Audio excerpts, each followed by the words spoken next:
दर्शकवृन्द, आज म हजुरहरूलाई यो सिस्नोको बारेमा बताउँदैछु। यो सिस्नो चाहिँ एक किसिमको अर्ग्यानिक सब्जी मानिन्छ। यसको दाल खान पनि मिल्छ, सब्जी खान पनि मिल्छ। यो गाउँ एरियामा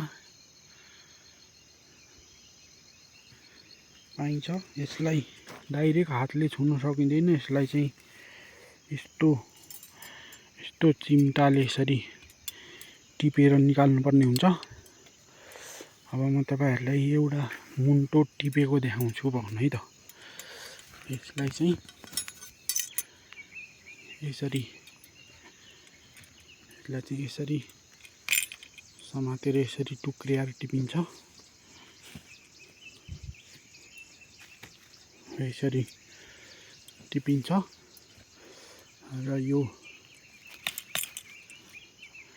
यसलाई यसरी टिपेर यसलाई आज हातले छुन मिल्दैन। यसलाई चाहिँ ओइलाउन दिनुपर्छ। ओइलाइसकेपछि चाहिँ छुन मिल्छ। हजुरले यो भिडियो कहाँबाट हेर्दै हुनुहुन्छ कमेन्ट सब्स्क्राइब गर्न नबिर्सिनु होला। धन्यवाद। Beautiful Nepal, natural Nepal.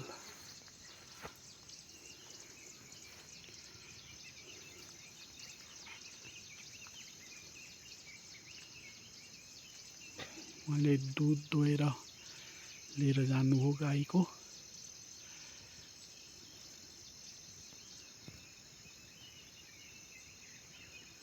यसलाई चाहिँ गोठ भनिन्छ। त्यो लामो चित्रहरूले छापेको लाई गोठ भनिन्छ। यो घर तरुल भनिन्छ। यो बेसार हो र यहाँ हरेक झारहरू जडीबुटीको रूपमा मानिन्छ। यो हिल स्टेसन हो।